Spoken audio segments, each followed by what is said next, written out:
Attention, c'est lundi, il est très en forme. C'est l'enfant terrible, Nicolas Canteloup et Julie. C'est presque de l'info, c'est la revue de presque de Nicolas Canteloup. Et on commence avec le titre principal de l'actualité. Un rappel, Nikos, s'il vous plaît. Oui, salut à tous, c'est la joyeuse semaine de la Toussaint. Tandis qu'au Brésil, on enterre la démocratie, Europe 1 aussi est réactive avec ce reportage sur les cimetières. Oui, sur les cimetières. Ah oui, on l'a entendu ce matin, oui. Europe 1 va plus loin, Europe 1 surtout creuse plus profond.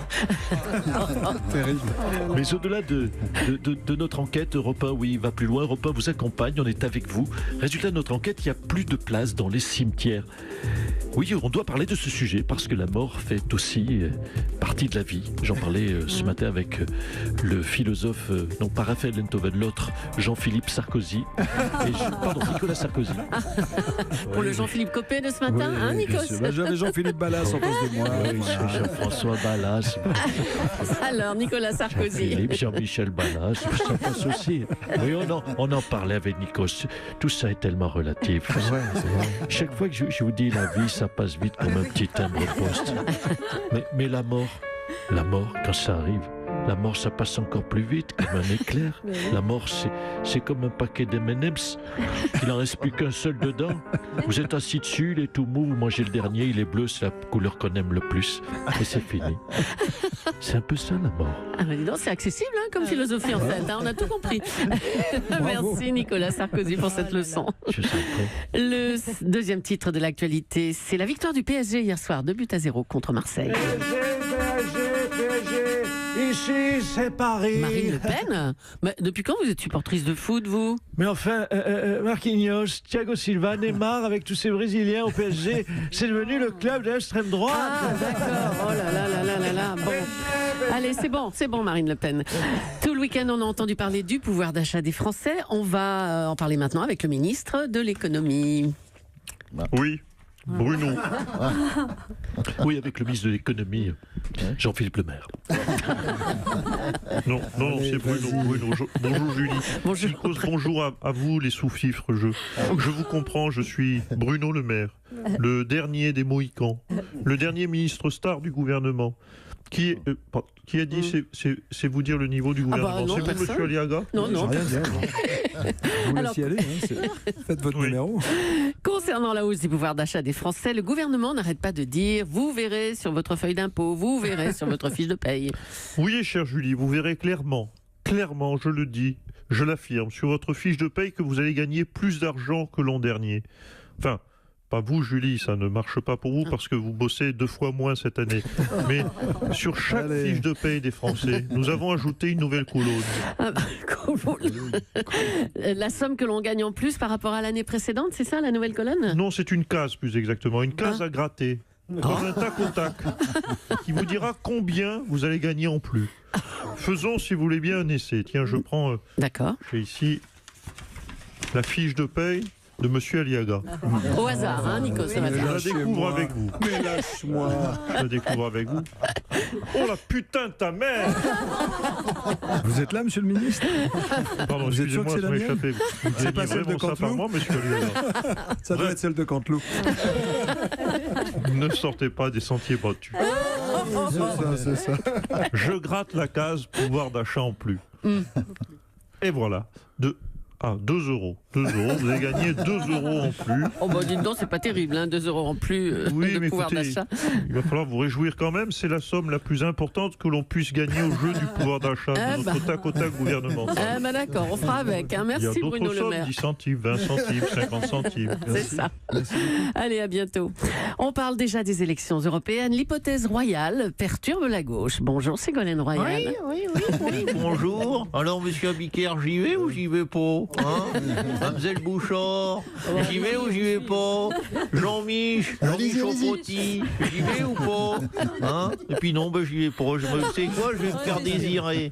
Hein, oui, je suis très sollicité, vous savez, cher Et Leclerc. vous faites désirer. À propos de désir, avant vous, le PSR aurait contacté Christiane Taubira, Bernard Cazeneuve, Najat Vallaud-Belkacem, et après vous. Voilà. Merci de le préciser, c'est gentil à vous, c'est très amical. Effectivement, j'arrive en cas 4e position. Eh oui. Donc je serai quelque part médaille de... Mais écoutez, médaille de... médaille de rien. Hein, hein. Donc plus qu'un désir, selon vous, je serais plus une solution de repli. Hein. Un peu. Oui, parce qu'être moins désirable que Nacho de Volleyball Crossé, mais je peux l'entendre, mais moins désirable que Bernard Cazeneuve, je peux vous dire que ça fait molle. Allez.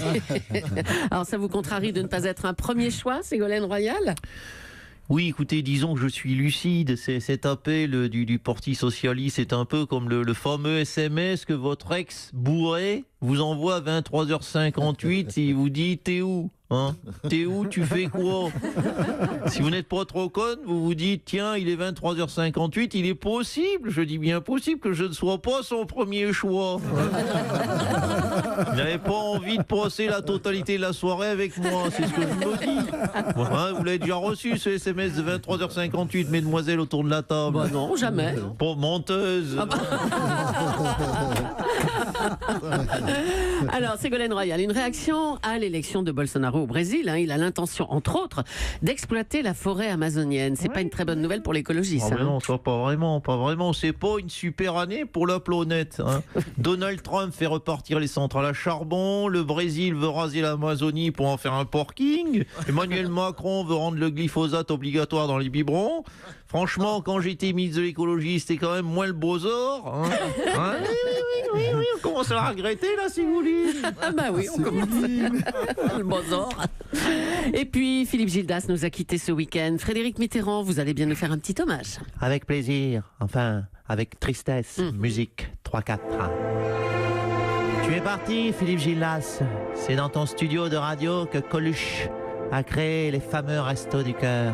C'est sur son plateau de télé qu'Antoine Decaune a créé Pine d'huître, qu'Alain Chabat faisait exploser des foufounes. Car oui, tu étais le grand chef des nuls un peu, oui, un peu comme celui dont on parlait. Tu es parti, Philippe, mais petite consolation, Canal+ est mort avant toi. Allez, salut Philou, tu es l'esprit, tu étais et tu resteras l'esprit Canal. Et coup de bol, les esprits restent.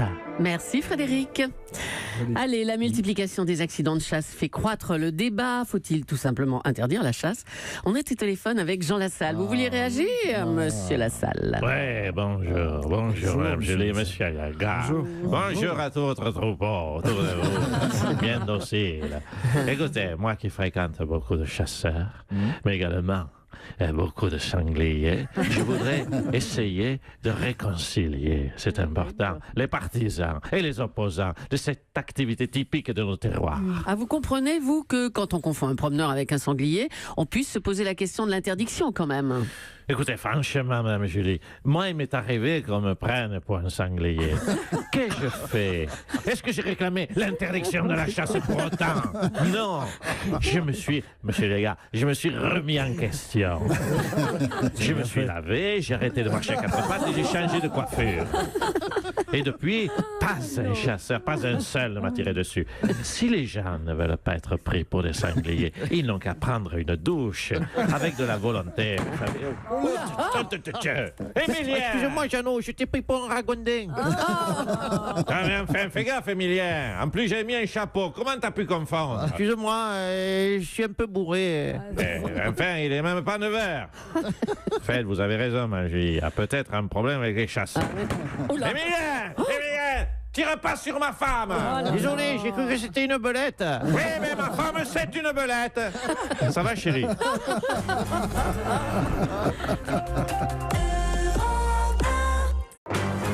C'est presque de l'info, c'est la revue de presque de Nicolas Canteloup.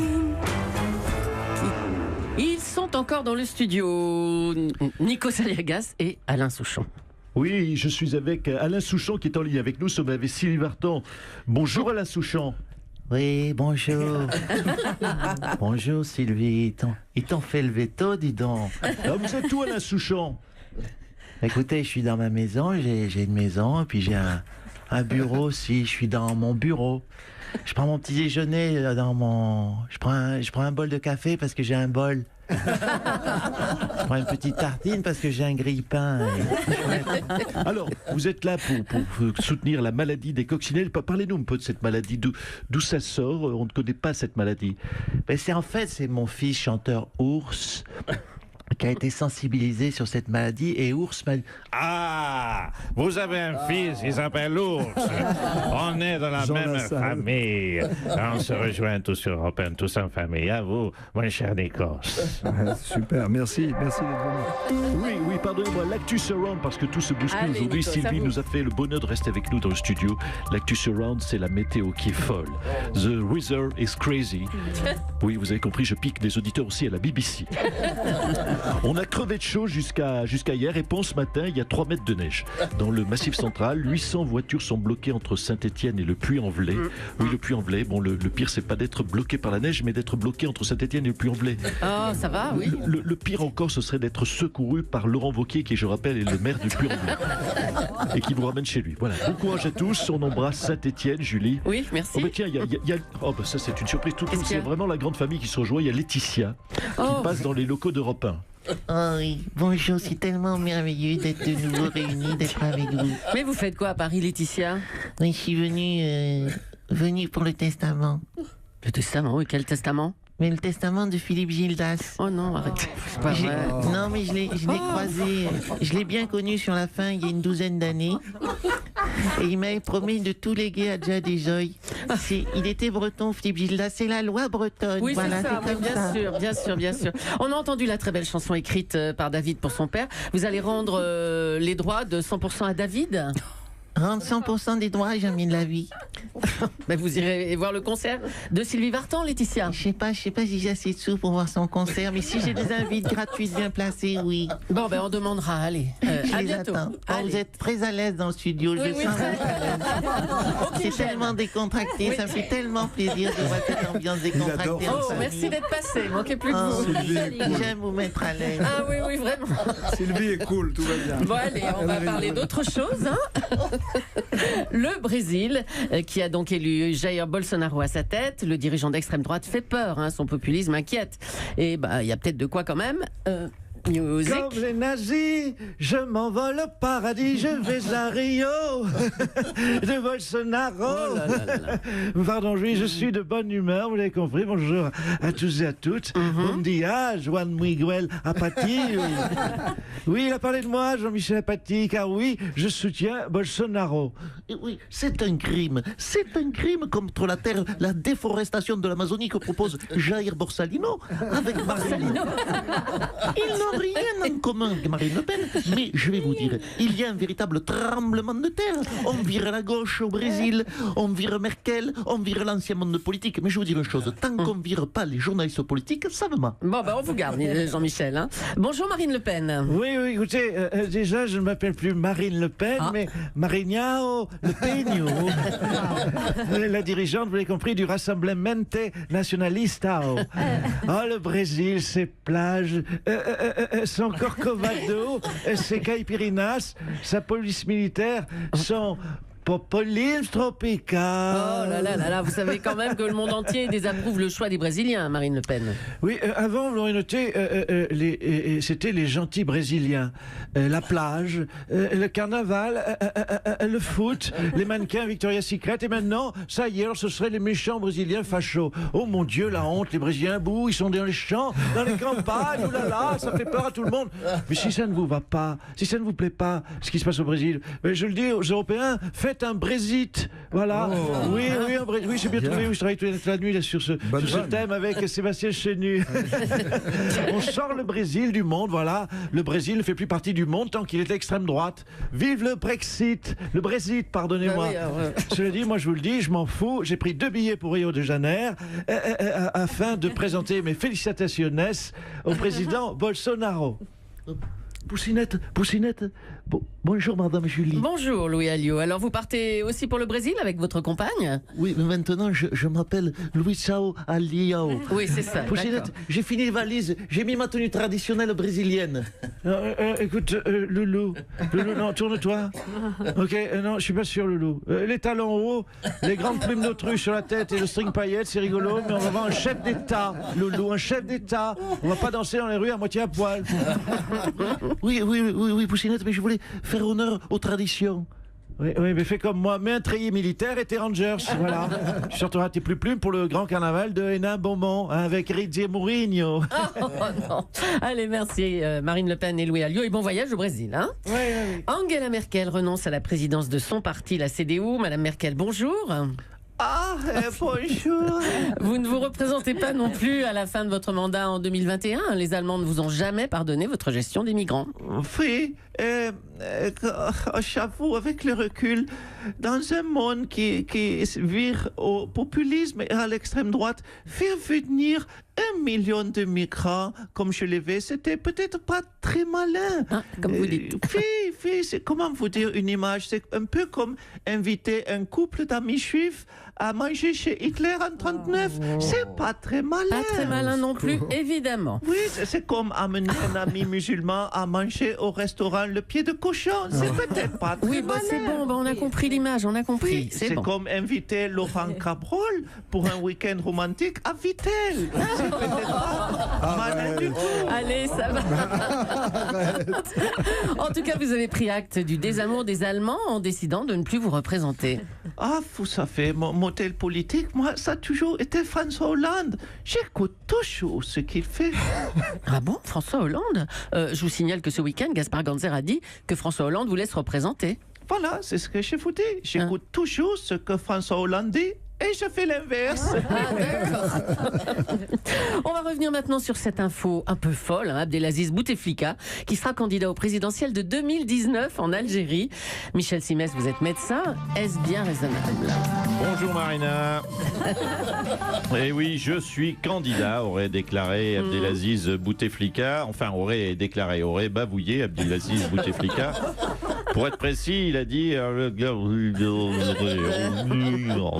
vu qu'il a fait un AVC, je rappelle, en 2012. Donc depuis, Boubou fait des bulles quand il parle, mais faire des bulles, ça ne constitue pas un programme politique. En tout cas, c'est pas une bonne nouvelle pour nos amis algériens. Quelque part si, Marina, on s'est tous demandé un jour, y a-t-il une vie après la mort? Eh bien, la réponse est oui. En tout cas, pour Abdelaziz Bouteflika, il y a une vie politique après la mort. Jean-Michel Apathy vous le confirmera. Eh bien, merci, docteur. C'est le 2 novembre que sortira le nouvel album de Patrick Bruel. Ce soir, on sort. Bonjour, Patrick. Ouais, bonjour. Bonjour Sylvie, bonjour Julie. Bonjour. Et toi Wendy, et toi Nikos, et toi Jean-Mi, et toi Cabrol, et toi Mickaël, et toi public qui a fait toutes ces années. Alors Patrick, ce nouvel album s'intitule Ce soir on sort. Vous êtes confiant? Je vais dire une chose, je lis pas trop. J'ai mon 6e sens de joueur de poker qui me dit que ça risque de moins bien marcher que l'album de Johnny. Je sais pas pourquoi, je le sens. Bah écoutez, je joue pas au poker, j'ai pas de 6e sens, mais je pense également que ça marchera moins bien. Non mais attends, je te permets pas. Pourquoi tu dis ça? Il est pas bien mon album? Tu l'as écouté au moins mon album? Il est super mon album. Bon, mais il est très bien votre album, mais Johnny c'est Johnny. Et puis bon, voilà, il est parti à ce moment-là. Ouais, il est parti. Mais bien sûr, c'est la grande idée marketing, le décès. Puis c'était un génie, Johnny. Si j'y avais pensé avant, j'aurais pas fait quand même. Je suis pas con non plus. Oui, non, c'est pas une solution de décéder pour faire marcher un disque.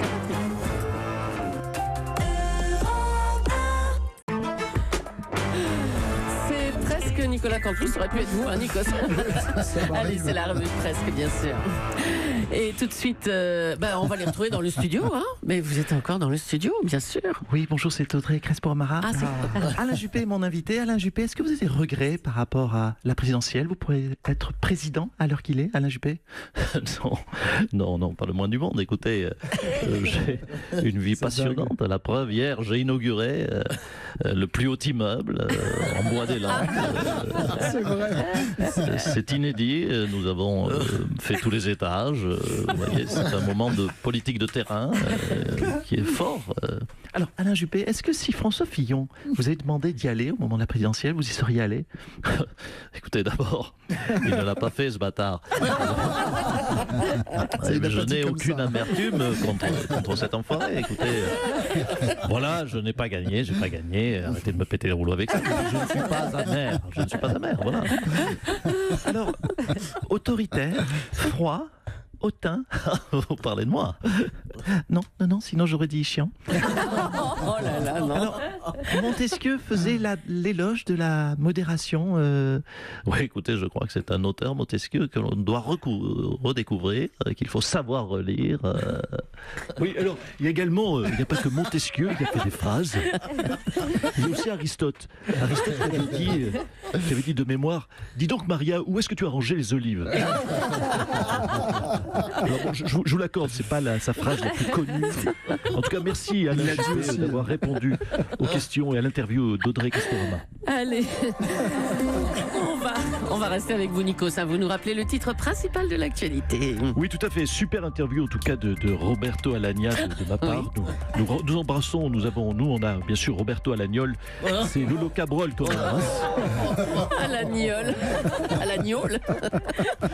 Et oui, le titre Surround, c'est la découverte. Laurent, il faut le ranimer ça peut là. rester, Roberto Alagnol. Oui, le titre Surround, c'est la découverte de 11 nouveaux cas de bébés sans bras. C'est horrible, mais il faut voir le bon côté des choses. Ils ont déjà leur costume d'Halloween. Après, après les bébés sans bras, la vanne sans rire. Emmanuel Macron veut rendre les services publics plus efficaces. On va recevoir le responsable de la CGT cheminot. Mais on va d'abord vous faire réagir sur le coup de fatigue d'Emmanuel Macron qui a avancé le Conseil des ministres pour pouvoir se reposer en famille. Ah, la vedette Macron, elle est crevée la vedette. En burn-out la vedette. Alors, ça donne des leçons et puis ça tient pas la route, ça tient pas le rythme. Peut-être qu'il fait grève en fait Macron. Elle fait grève la vedette. S'il vous plaît, monsieur CGT cheminot, là, revenons à ma question. L'État veut supprimer des postes dans la fonction publique et mettre en place une rémunération au mérite et des indicateurs d'efficacité. Est-ce que ça vous parle, ça? Soyez pas grossière, Leclerc. Des indicateurs d'efficacité, plutôt encore. Je t'en foutrais, moi, des indicateurs d'efficacité. Si on vous payait comme vanne marrante, ça vous ferait plaisir. Vous seriez vite au RSA. Hier, votre vanne sur les chanteurs décédés, dans Sylvie Vartan, elle était marrante ou pas? Ça rit jaune, là. Oui, mais ça rit quand même, comme quoi, à la CGT, on innove, on invente la vanne à 2 bandes. Le bide la veille pour faire rire le lendemain. On n'est pas des ringards, on est des innovateurs à la CGT. Allez, merci beaucoup. Un mot des intempéries. 800 véhicules ont été bloqués au Puy-en-Velay, dans la région en tout cas, à cause de la neige. Laurent Wauquiez, bonjour. Vous êtes en duplex du Puy-en-Velay, votre ville. Je le dis, puisque me donnez l'antenne, j'exige la vérité. Si Emmanuel Macron est décédé, qu'on nous le dise tout de suite et qu'on organise vite des élections présidentielles anticipées. Faut que je vous raconte. Attention, dans les sondages de popularité, vous êtes très bas, vous, vous êtes 10e. Oui, mais écoutez, j'exige quand même qu'on organise vite des élections présidentielle anticipée, mais au Brésil, parce que là-bas, j'ai plus de chances d'être élu.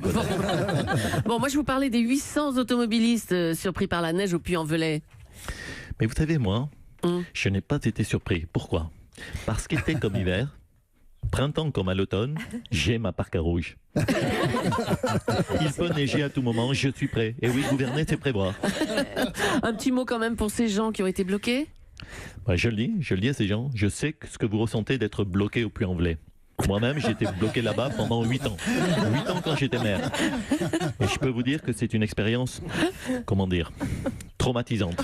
Alors, je leur dis courage. Allez, merci Laurent Wauquiez, à bientôt. Emmanuel Macron a donc avancé le Conseil des ministres et annulé tous ses rendez-vous pour se reposer. Une situation inédite, Gérard Larcher, je crois. Ah oui. J'espère qu'il ne lui arrive rien de grave au gamin. Ça fait 10 jours que ses proches s'inquiètent sur sa santé. Il me fait peur. Ah, vous l'aimez bien, c'est ça? Non, mais c'est pas ça. Mais s'il lui arrive quelque chose, regardez la Constitution. C'est le président du Sénat qui devient président de la République par intérim. Et le président du Sénat, pas-t-il c'est Bibi. Mais vous n'êtes pas prêt à devenir président alors? Ah si, là, je suis parfaitement reposé. Je dors, je me suis préparé. Je dors 10 heures par nuit et 5 heures par jour au Sénat. En pleine forme, le Gérard. En pleine forme. Donc, à tout moment, vous pouvez aller à l'Élysée. Ah oui, je peux remplacer Macron au pied levé à tout moment. Par contre, si vous me permettez, je le dis à Madame Brigitte. Oui. Attention, la nuit, je ronfle. Alors, je veux bien remplacer Emmanuel, mais il est peut-être préférable pour vous, chère Brigitte, d'aller dormir dans une autre chambre. On va lui transmettre le message. Merci Gérard Larcher. Toujours sur l'état de santé d'Emmanuel Macron, l'état de santé supposé, un président contraint d'arrêter pour fatigue, c'est inédit. On va faire un point avec le docteur Simès. Eh oui, bonjour Marina, bienvenue dans le magazine de la santé. Allez-y, retirez vos vêtements. Ah mais non, c'est pas pour moi. Ah, pardon, tant pour moi. Non, c'est pour Emmanuel Macron qu'on veut vous interroger. On sait que le président ne dort que 3 heures par nuit. Est-ce qu'un homme peut tenir à ce rythme ? Tout à fait, Marina. Un homme peut dormir 3 heures par nuit. En revanche, il mourra de vieillesse à l'âge de 40 ans. Pour ma question, quel âge a le président de la République ? 40 ans. Bientôt, oui. Merde, Marina. Bon, écoutez, vous pouvez rappeler Gérard Larcher et vite. Emmanuel Macron va donc faire une pause car il serait épuisé. Non mais laissez-moi passer, mon Dieu. Qu'est-ce qu'il va bien? Ah, Gérard Collomb, bonjour. Bon, Emmanuel est malade. Qu'est-ce qui vous met dans cet état? Bah oui. Non, mais non, il n'est pas malade d'ailleurs, je dis oui. Non, mais c'est de ma faute, je n'aurais jamais dû l'abandonner. Mais non, mais il va bien, vous inquiétez pas, il va bien. Écoutez, ne me dites rien, Julie. Julie est en noir, Nikos est aussi en noir, Anissa aussi, Cabrol aussi, je le savais. Il est mort, c'est ça. Oui, on nous cache la vérité. Vous savez quoi? J'ai conscience. Je l'ai abandonné en pleine tempête et il en est mort. Je suis lamentable, je suis une merde. Je vais te rejoindre, Emmanuel. Allez, adieu, monde cruel, sans Emmanuel. Mais si, sans Emmanuel, monsieur Aliagas, la vie vaut-elle d'être vécue? Mais monsieur Collomb, ça va, il va très bien, il est juste un peu fatigué, voilà. Ah bon? Bon, je me suis peut-être un peu emballé. Un petit peu. Oui. D'accord, bon alors écoute. Oui chérie, annule les fleurs, annule la couronne. Oui, la couronne aussi, tu l'annules. Non, tu ne la gardes pas pour moi, alors. C'est encore une vanne à 2 bandes du mauvais goût aujourd'hui pour mieux rebondir demain. Bravo. Nicolas Sarkozy, cette situation est inédite. Vous avez déjà eu des moments de grande fatigue, vous, pendant que vous étiez président? Écoutez, il ne s'agit pas de tout ramener à ma personne.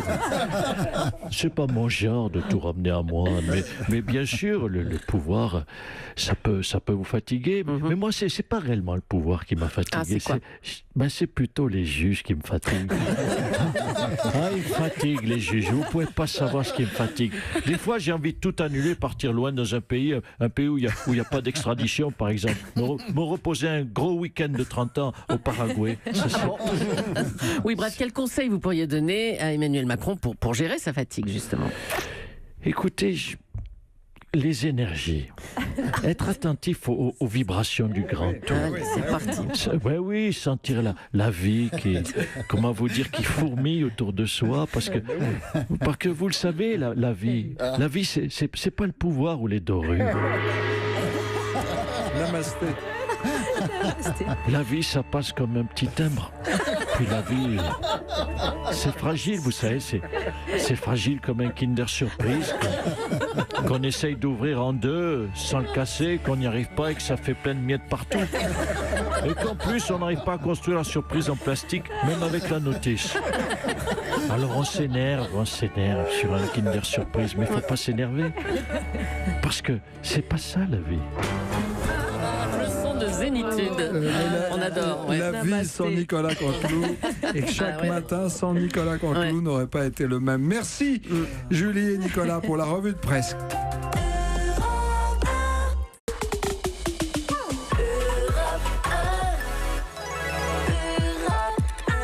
Il est 8h43.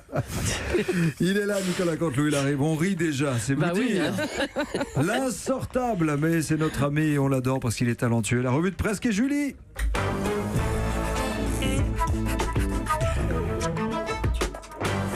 C'est presque de l'info, c'est la revue de presque de Nicolas Canteloup. Allez, on va commencer avec vous, Nikos. On va revenir sur le titre principal de l'actualité. Et oui, salut Julie, salut à tous. L'actualité ce matin, Europe 1 va plus loin. C'est ce sondage dont nous a parlé Jean-Michel Apathy. 4 Français sur 10 sont prêts à confier la France à un pouvoir autoritaire, n'est-ce pas Jean-Michel? Oui, ce n'est pas pensable. C'est totalement impensable d'imaginer une chose pareille. 4 Français sur 10, vous l'avez dit Nikos, tentés par une dictature. C'est horrible, c'est l'apocalypse, c'est la fin du monde. On sait pas folichon, moi de mon côté, au niveau météo, c'est pas beaucoup mieux. Hein. Aujourd'hui, c'est la Toussaint. Alors la Toussaint, on le sait, il pleut, il fait gris, on a froid, il y a de la brume. Ok, super, merci à tous les deux. Pour flinguer le moral en 2 chroniques, super. Ouais, c'est Didier François, salut. Alors, Jamal Khashoggi a été victime d'un tractard. 18 Saoudiens l'ont étranglé jusqu'à la mort. Le corps a été démembré, mis en petits morceaux. Alors, on a retrouvé un fémur sous les géraniums du jardin du consulat saoudien, un tibia sous les bégonias, un crâne en miettes sous les glaïeux. Wow, ça suffit là, les gars. C'est ça. Vous arrêtez tous. Hein, vous flinguez le moral des auditeurs. Et Jean-Philippe Ballas qui trouve rien de mieux que nous parler d'une tombe, une pierre tombale à tomber soi-même, à monter soi-même en kit.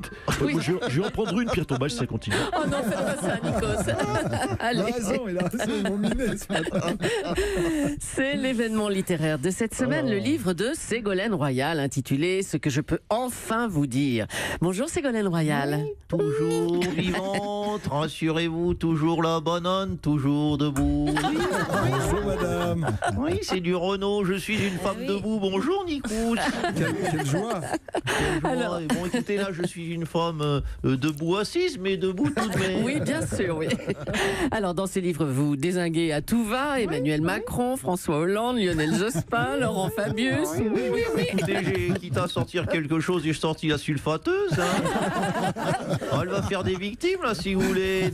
Appelez-moi la mère Lachaise. Hein. Il fallait que ça sorte. Qu'est-ce que vous voulez que je vous dise? 30 ans que je me retiens de tout balancer. Hein. Là, j'ai tout écrit sous Red Bull. J'ai tout fini, pour tout vous dire. Oui, en une nuit, j'ai tout écrit. 300 pages en 8 heures. À la fin, mon clavier a fondu. Fallait que ça sorte. Alors, un mot du président Macron, il ne trouve pas vraiment grâce à vos yeux. Hein. Vous dites qu'il commet les mêmes erreurs que François Hollande. Oui, là, je reconnais que c'est peut-être un peu sévère de le comparer à François. Ça, c'est peut-être, non, je le reconnais, c'est peut-être le passage excessif du livre. Donc, je dis, mais on coule pas. On dirait Bruno Le Maire presque, mais un coup pas. À propos de François Hollande, vous évoquez notamment la violence de l'adultère, d'être trompé pour une femme de 10 ans plus jeune. Oui, mais ça vous savez, déjà être trompé, ce n'est pas très agréable. Certes. Hein, mais alors être trompé par François Hollande, c'est quand même la honte intergalactique. Oh non. Dites donc. Ah, vous êtes là. Oui, je suis partout, monsieur Diaz. Sachez-le. Non, mais ça va bien. Hein, mais, bonjour, monsieur Hollande. Oui, bonjour. Pardonnez-moi de cet aparté. Ségolène, j'ai lu ton livre. Merci pour ce moment. Il y a des choses qui ne vont pas du tout. Ce passage-là où tu dis que je t'ai trompé. Oui, mais tu m'as trompé, non, pour ta valoche, non, hein? Non, mais attends, quand tu dis que je t'ai trompé, ça sonne comme si je l'avais fait méchamment. Alors qu'en fait, j'ai fait tous les efforts possibles pour que tu ne le saches jamais. Et ça tu ne le dis pas, que j'ai voulu te préserver. C'est bien la peine, franchement, de faire des efforts si personne ne les remarque. Bon, écoutez, on va vous laisser tous les deux. Hein. Goujon. Bien trouvé. Bon, on va vous laisser tous les deux, hein, Monsieur Hollande et Madame Royal. On s'explique. Toujours dans ce livre, Ségolène Royal dévoile des tas d'anecdotes sur le sexisme en politique. On va recueillir la vie d'une femme. Bonjour Nadine Morano. Ouais, il faut Au le dire. hasard. Hein. Il y a du sexisme en politique. C'est vrai qu'une gonzesse, elle peut prendre cher, surtout à l'Assemblée. En tant que femme, il faut le savoir autour de cette table, quand vous êtes une femme députée, vous êtes accueillie par ces messieurs comme un chien dans un jeu de couilles. Bon. Alors, comment lutter contre le sexisme en politique? Apparemment, le problème perdure. Hein. Mais écoutez, il faut que chacun se remette en question. Moi, par exemple, il y a une anecdote qui m'est arrivée. Hier, je croise un mec. J'avais mis une jupe, des talons, parce que jamais je ne renonce à ma féminité. On se croise et là, bim. Alors, chérie, on a un joli petit cul. Voilà, mais j'avais honte. Ah bah, je comprends, on se sent un peu honteuse hein, quand ça nous arrive, ça. Non, mais non, j'avais honte parce que c'est moi qui l'ai dit. Mais oui, qu'est-ce que vous voulez, le jeune, il avait un joli petit cul. Je me suis dit, ça c'est... Nadine, tu dois faire un effort. Le sexisme, c'est un fléau. Ah, génial. Nicolas Sarkozy est lui aussi sorti de son silence lors d'une interview au Point. Il demande à ce qu'on laisse du temps à Emmanuel Macron. Bonjour Éric Ciotti. Oui, bonjour. Qu'est-ce que vous madame pensez de Julie. cette interview-là, monsieur Ciotti? Bonjour, monsieur Ayagas, et bonjour à tous les délinquants de ce studio. Il y en a beaucoup, hein. Il y en a beaucoup. J'ai des fiches, je suis au courant. Écoutez, je trouve que monsieur Sarkozy omet un détail. Emmanuel Macron ne fait rien. Et plus il ne fait rien, plus il est fatigué. C'est invraisemblable. Du coup, il prend des jours de repos pour encore plus rien faire. C'est vraiment plus que saugrenu, vous en conviendrez. Écoutez, si on lit entre les lignes, Nicolas Sarkozy met quand même en garde Emmanuel Macron. Il dit que les Français s'exprimeront en votant. Non mais écoutez, je respecte la posture de Nicolas Sarkozy et qu'il le sache, je partage son désir de non-violence. Cet idéal, disons-le, bouddhiste. Mais vous savez, la vie en politique, ce n'est pas ça. La vie, ce n'est pas ne rien faire comme un petit gouvernement, ne rien faire comme un petit timbre-poste. La vie, c'est comme un café. C'est court, c'est long, c'est parfois sans sucre ou avec une goutte, un nuage de lait, comme dirait M. Cabrol. Et il faut le tremper. Il faut tremper la tartine du travail dans le café au lait de la vie. Oh là là. Et on se retrouve avec des petites miettes de tartine mouillées dans la moustache. Oh là là là là là. Donc vous voyez que je peux rejoindre Nicolas Sarkozy sur certains points, mais pas sur tout. Oui, on a bien compris. Merci Nicolas Sarkozy. Hop, Éric Ciotti, qu'est-ce que je raconte? On n'est pas loin. Dans l'imaginaire. Centimètres près. Allez, on en vient à la hausse des prix des carburants qui provoque des mouvements de protestation. On va voir ce qu'en pensent les Français en se rendant du côté de chez Jean-Jacques Bourdin.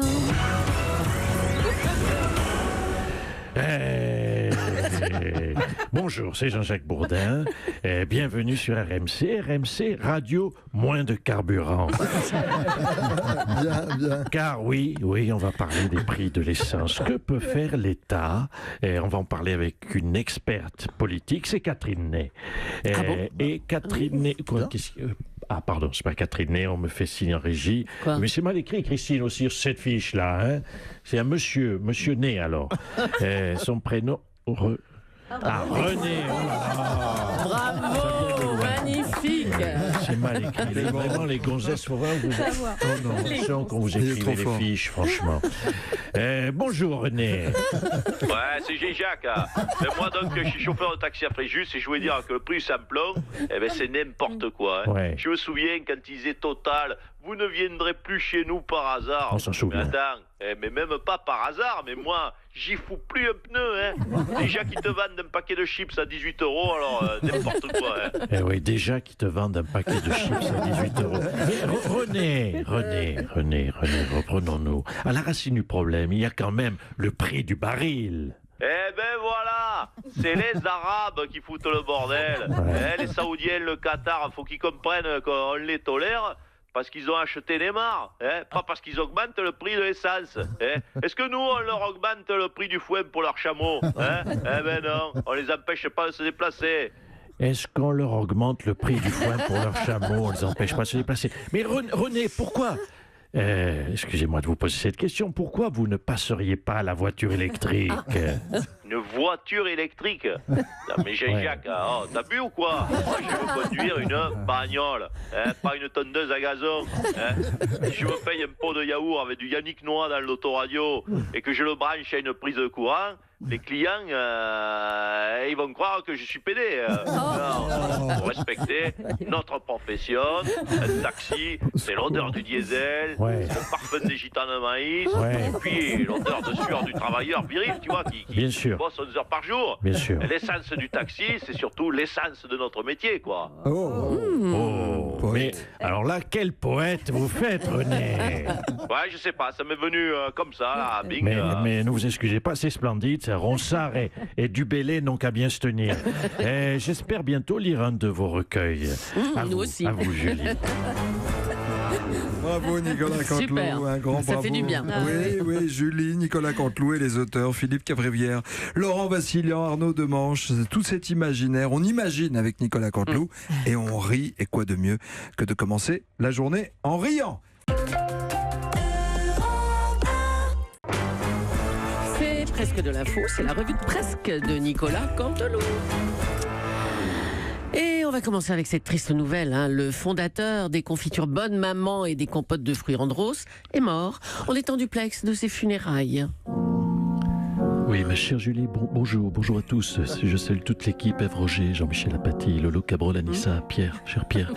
C'est Nikos. Je suis aux obsèques d'Andros. Andros. C'est peut-être un grec. On se connaissait, oui, tout à fait. On se connaissait depuis longtemps, les gens. Je me souviens encore comme c'était hier. Nous voyait arriver, ils disaient tiens, voilà Nikos et tiens, Pierre, Andros aussi.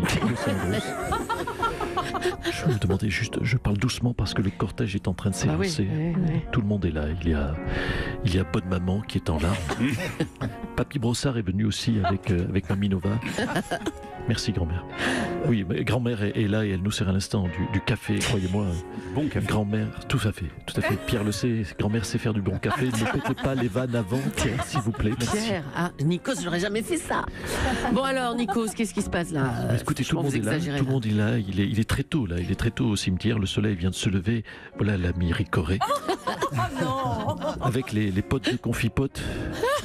Et à l'instant, j'aperçois leurs amis gays, Michel et Augustin. Le cercueil est, je dois le dire, magnifique. Monsieur Propre s'en est assuré. On a un peu chaud dans l'église. Heureusement, il y a Findus. Une cérémonie très émouvante, ma chère Julie. Oui, ça s'entend. C'est quoi? Vous avez compris, la vache qui rit, qui ce matin n'a pas le cœur à rire. Bon merci Nikos, quel beau reportage, merci beaucoup. Allez, on va reparler de ces violences urbaines qui ont eu lieu pendant Halloween. Elles ont principalement eu lieu à Lyon, la ville de Gérard Collomb. Elles ont été moins importantes que prévu grâce aux forces de l'ordre que nos équipes ont suivies pendant cette soirée. En tout cas, monsieur le maire, on voulait vous dire que c'est sympa de venir patrouiller avec nous pendant Halloween parce que, avec tous les appels à la violence, là. Non, mais écoutez, brigadier, c'est mon rôle en tant que maire. Je dois m'assurer de la. Attendez, c'est quoi ça là-bas là Regardez, non, c'est une agression. Regardez la dame qui est obligée là de. Elle donne quoi de ses poches là? C'est des bonbons, on dirait qu'elle est menacée par un mineur, la brigadier. Il faut faire quelque chose, il faut l'arrêter, c'est pas possible. Non, mais ça c'est normal, monsieur le maire, c'est Halloween donc. Non, laissez-moi faire. Et c'est Gérard Collomb. Lâche ces bonbons, jeune homme. Tu es cerné. Tu n'as aucune chance. Alors dépose cette agada calmement.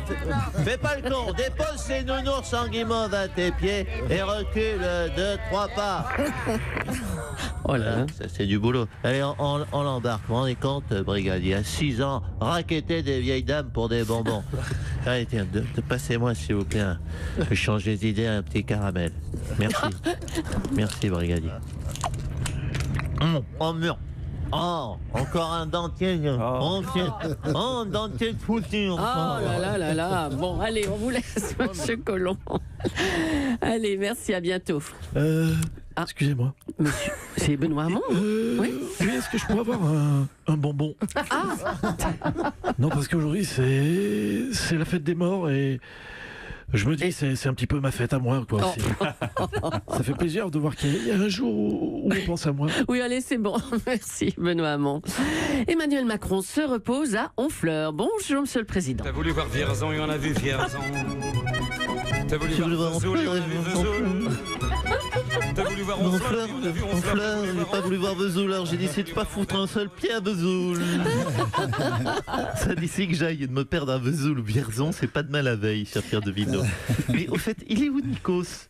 Pourquoi il y a un moniteur de ski à la place ? C'est vrai, La doudoune de Pierre de Villeneuve. Il fait froid dans le Écoutez, studio. Monsieur Macron, bon, alors racontez-nous, vous récupérez là en ce moment, ça va ? Oui, écoutez, ça vous plaît, le moniteur de ski, je le savais. Oui, écoutez, je me repose. Vous voyez, du coup, j'ai l'esprit vif. L'air est vif, hein, chez vous, j'ai l'impression. J'ai pris un bain de foule au milieu de 200 personnes, et puis hier, j'ai dormi comme un loir. Ah, ben voilà. Ah oui, j'ai pas dormi comme ça depuis un moment. 22 minutes, vous vous rendez compte ? J'ai levé le pied sur le téléphone, j'ai juste envoyé 432 textos à mes collaborateurs. Repos, c'est la consigne. Alors revenons sur cette phrase qui fait beaucoup parler dans votre dernière interview. Vous faites un parallèle entre aujourd'hui et les années 30. Oui, les années 30, quel drame. Comme aujourd'hui d'ailleurs, les peuples humiliés, la crise économique. Ah, si les dirigeants de l'époque avaient fait du social. Mais vous, qu'est-ce que vous allez faire alors ? Du social? Ah non, pas du tout, je vais pas faire de social, non, je vais faire l'inverse. Je vais continuer à taper les retraités, à donner des sous aux patrons. Mais comme c'est soit moi, soit la Troisième Guerre mondiale, je compte sur les Français pour être raisonnable. Eh ben voilà. Bon courage, Monsieur le Président. Merci. Et bon repos, hein. Bonne fin de séjour à Honfleur. Alors évidemment, cette petite phrase sur les années 30 fait réagir. La situation de l'Europe est-elle aussi tendue? On est au téléphone avec Valéry Giscard d'Estaing. Alors vous êtes un expert de l'Europe, Monsieur le Président. Oui, la situation est-elle comparable franchement aux années 30? Bonjour Madame Julie, tout d'abord. Protocole avant tout. Bonjour Monsieur Pierre de Villeneuve. Bonjour Monsieur le Président. N'oubliez pas que je passe On va faire un jingle tous de les ça. fidèles et aucun problème ni ça. Effectivement, vous avez tous compris, l'Europe est à un tournant. Le problème, c'est quoi? C'est qu'on n'a pas mis le clignotant. Dans les années 30, c'était différent. J'en parlais à l'époque d'ailleurs avec Léon Blum et Jean Moulin. Et la crise économique était très forte. Vous en parliez avec Léon Blum et Jean Moulin. Oui. Absolument. J'avais déjà une solide expérience politique. J'avais notamment aidé Napoléon III, s'agissait de Napoléon III, sur quelques dossiers compliqués avec la reine Victoria. Oui. Écoutez, je vous demande de vous arrêter. Valérie, allons, vous dites n'importe quoi. Vous n'avez pas pu traiter des dossiers avec la reine Victoria, puisque c'est moi qui m'en occupais à l'époque. Si Georges Clemenceau me l'avait demandé. N'importe quoi, et fantasme. La reine Victoria, je la connais mieux que toi, je l'ai fait chaud, moi. Menteur, tiens, une cuillère de purée sur ton pantalon. Oh là là. Alors mon pantalon tweet. Ah, écoutez, on va vous laisser vous chamailler à la maison de retraite. À bientôt tous les deux. Allez, un petit mot de sport. Les Girondins de Bordeaux vont être vendus à un fonds d'investissement américain. Alain Juppé a donné son feu vert à la vente. Elle sera effective le 6 novembre prochain. Bonjour Alain Juppé. Marseillais, va honorer ta mère sur la canne, Pierre. Paris, on t'en qui Allez Bordeaux. Mais vous pensez que cette vente va faire franchir un cap à votre équipe, monsieur Juppé? Écoutez, grave, vous savez. Grave. Oui. Au PSG, oui, c'est dans la G, comme le dictionnaire amoureux de Bordeaux, il y a G comme grave. Oui, c'est aussi un vin, le grave. Au PSG, oui, monsieur Gabrol. Oui, au PSG, je n'ai pas oublié Roberto Alagnol. Au PSG, vous savez, on doit faire dans son caleçon, avec le pognon que les Américains vont mettre à Bordeaux, on va s'en payer des Neymar et des Mbappé. Non, ça va nous changer des Brésiliens en carton et des Maliens en mousse sur lesquels on mise depuis 15 ans, franchement. Ouais, enfin bon. Les investisseurs ont annoncé 80 millions d'euros sur les 2 prochaines années. Pour mémoire, Neymar et Mbappé, c'était 400 millions à eux deux. Ah oui. Ah, quand même. Oui. Ah oui, merde. Oui. 80 millions. Oui, 80 millions, du coup, c'est pas grand-chose. Bon. Bah non. Ouais, mais ils craignent, les Américains, là. Je suis en train de vendre à des minables, finalement. 80 millions, aujourd'hui, on est même pas sûr, donc du coup, on va mieux que des culs de jatte. Bon, écoutez, si c'est pour avoir un demi-bulgare qui se déplace à cloche-pied, c'est pas la peine. Virginie, s'il vous plaît. Appelez-moi les Américains, dites-leur qu'on annule Voilà, oui, on annule, oui, écoutez. Trouvez-moi le numéro d'un prince saoudien. Il va falloir que je répète ma danse du ventre, moi. Merci Monsieur Juppé, on vous laisse répéter. Et toujours en sport, et pour terminer, le départ de la course transatlantique en solitaire, la route du Rhum, sera donné dimanche de Saint-Malo. On va retrouver Nelson Montfort sur place. Bonjour Nelson. Oh la vache, je crois que je vais vomir. Qu'est-ce qu'il y a? Michel, je crois que j'ai gerbé. J'ai abusé sur les crêpes flambées, oui. Ah, mais au Grand Marnier, Rhum, la totale. Les bateaux bougent tout seuls, ça me donne le mal de mer. Je vais lâcher une galette. Oh là là. Dites-moi, Nelson, vous êtes à l'antenne, sur l'antenne d'Europe 1, là, on vous entend. Michel, tu as entendu l'interview de Loïc Perron sur Europe 1? Moi, j'aurais interviewé Benoît Magimel, lui. Ah ben, il est spécialiste du multicoque. Oh, écoutez, Nelson, on vous entend, là. Vous n'êtes pas en off du tout, là. Oui, allô? Bah alors. Oui, désolé, mes chers Julie, oui, c'est le début de la route du Rhum. Alors, précisons pour les cons qui nous écoutent que la route du Rhum, ce n'est pas une route et il n'y a pas de Rhum. Voilà. Si vous voulez voir des cyclistes bourrés se vautrer sur une départementale, c'est raté. C'est une arnaque, vous l'avez compris, la route du Rhum, c'est comme le Paris-Dakar qui relie Bogota à Buenos Aires. Ils ont le GPS par terre. Allez, Nelson, parlez-nous des bateaux, des trimarans. C'est beau quand même, la route du Rhum. Le départ, là, c'est magnifique. Oui, alors, ma chère Julie, je ne vous cache pas que ça fout un peu les glandes de commenter le départ, pardonnez-moi, de types qui vont faire du bateau en chemise à fleurs et ensuite se la couler douce pendant 2 mois en Guadeloupe. Non, pendant que moi, je me les gèle en Bretagne. Hein. Vous savez quoi? J'encouragerai les marins le jour où eux viendront m'applaudir à l'aéroport avant que je me barre en vacances. Voilà. On sera quitte, ce sera équivalent à vous les studios. Nicolas Canteloup tous les matins à 8h40 avec Julie. Merci aux auteurs Philippe Cavrivière, Laurent Vassilian et Arnaud Demanche.